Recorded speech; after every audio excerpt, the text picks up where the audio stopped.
जानदार तज्ज़ियों और तबसरों के लिए watch, like, comment and subscribe. अस्सलाम वालेकुम नाज़रीन, आजकल पाकिस्तान में जो है एक हलचल सी मची हुई है। हर तरफ फसल एंड फसल है और फंस क्रिएट हुआ है और गवर्नमेंट कंफ्यूज है कि जी वो क्या फैसला करे। स्पेशली जब से सुप्रीम कोर्ट ने स्पेशल सीट्स पर इमरान खान और पीटीआई के हक में फैसला दिया है और उससे थोड़े दिनों पहले अमेरिका के वाले नुमाइंदगान ने एक करारदाद पेश की जिससे अमेरिकी हुकूमत के ऊपर प्रेशर पड़ा और उसने भी पाकिस्तान के ऊपर प्रेशर डाला है कि पाकिस्तान में जो इलेक्शन हुए हैं फरवरी 2024 में उनकी तहकीकात की जाए और वो साफ सुथरे इलेक्शन नहीं थे और उसके ऊपर बहुत सारे सवाल पूछ रहे हैं और उन सवाल के तहकीकात करके जवाब ढूंढे जाए ताकि पाकिस्तान में सियासी इस्तेहकाम पैदा हो। इसके अलावा अडियाला जेल में ताकतवर तरीन शख्सियत की इमरान खान से मुलाकात हुई, डील की कोशिश की गई और आसिफ अली जरदारी साहब हुकूमत से नाराज नजर आते हैं। पीपीपी और पीटीआई का इत्तेहाद लगता है कि 2 साल के बाद हो जाएगा क्योंकि फिच रेटिंग ने एक पेशनगोई की है कि मौजूदा हुकूमत ज़्यादा से ज़्यादा 1.5 साल यानी 18 माह कायम रहेगी और उसके बाद या इमरान खान की हुकूमत आएगी या टेक्नोक्रेट्स की हुकूमत बनेगी और इस तरह से जो है ना बड़े चांसेस हैं कि खान वजीर आजम बन जाए पीपीपी के साथ इत्तेहाद करके और पीपीपी नाराज है क्योंकि पीटीआई से और वो इत्तेहाद खत्म हो जाए और आसिफ जरदारी साहब सदर ही रहे। अब एस्टेब्लिशमेंट के पास गोल्डन चांस है कि ये वो जो है मौजूदा हुकूमत के डीफेम होने के बाद पीपीपी और पीटीआई की हुकूमत बनाकर वो आगे जो है ना पाकिस्तान के लिए अच्छी नताइज लाने की कोशिश करें। अब पीटीआई को नशिस्तें वापस मिल चुकी है, फैसला हो चुका, हुकूमत की कोशिश है कि उसको नशिस्तें ना मिले, इसलिए वो नजरसानी अपील में चली गई है और वो आए बाएं ट्राई करते हुए और अपने कंफ्यूजन को जाहिर करते हुए उसने प्रेशर में आते हुए अपने आप को महफूज रखने के लिए पीटीआई पर बतौर जमात किरदार अदा करने पर पाबंदी लगाने की बातें कर रही है और वे कहती है कि जी इमरान खान और आरिफ अलवी और कासिम सूरी को अदम इत्मीनान की तहरीक के दौरान असम्बली तोड़ने के जुर्म में आर्टिकल 6 के तहत उस पर गद्दारी का मुकदमा चला के तो उसको सजा दी जाए और पीटीआई को बतौर जमात किरदार अदा करने के लिए उस पर पाबंदी लगाई जाए ताकि वो पीटीआई जो है ना वो सियासत में हिस्सा ना ले सके। लेकिन ये सिर्फ दीवाने के ख्वाब है, लगता नहीं है कि पीटीआई पर अदालत में जाके हुकूमत जो है ना पाबंदी लगवा सकेगी या नजरसानी अपील पीटीआई की को जो स्पेशल सीटों का उसके हक में फैसला हुआ है वो उसमें कोई फायदा ले सकेगी सिवाय इसके कि अपनी हुकूमत को जवाब देने के लिए चंद दिन डिले कर लेगी उस सुप्रीम कोर्ट के फैसले पर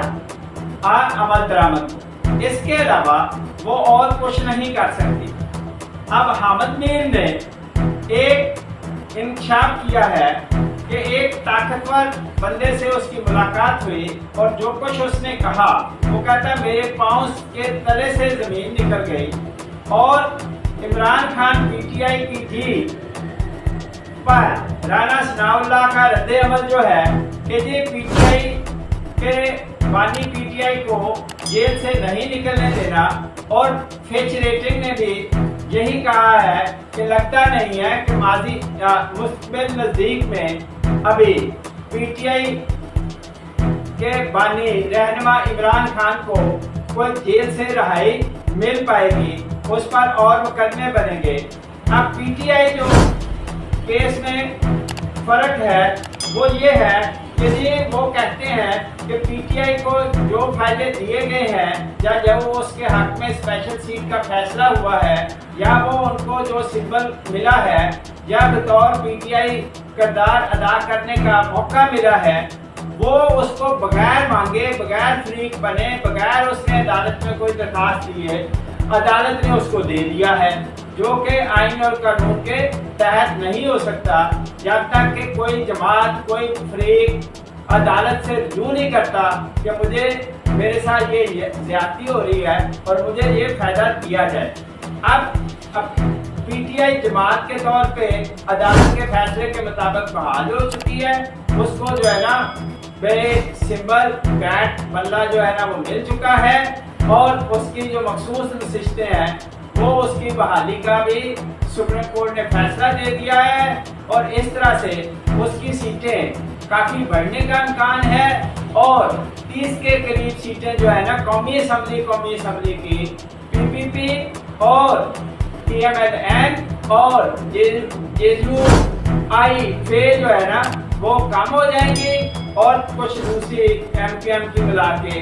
और इमरान खान के साथ जो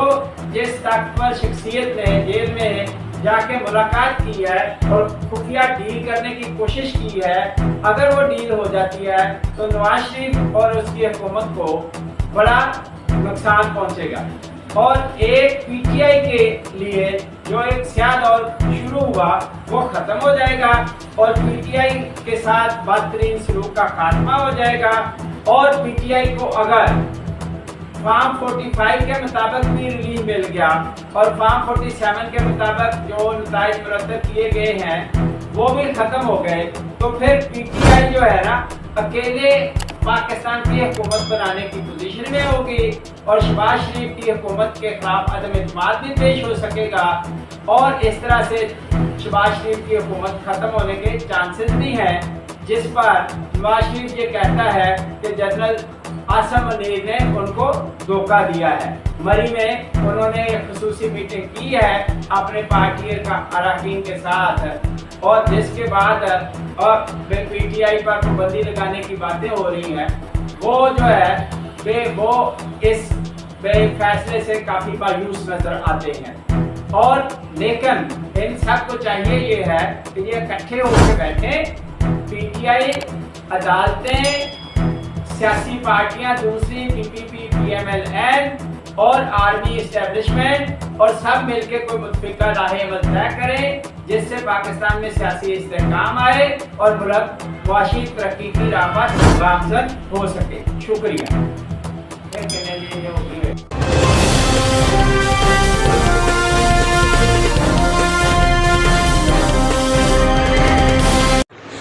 Thank you to watch, like, comment and subscribe.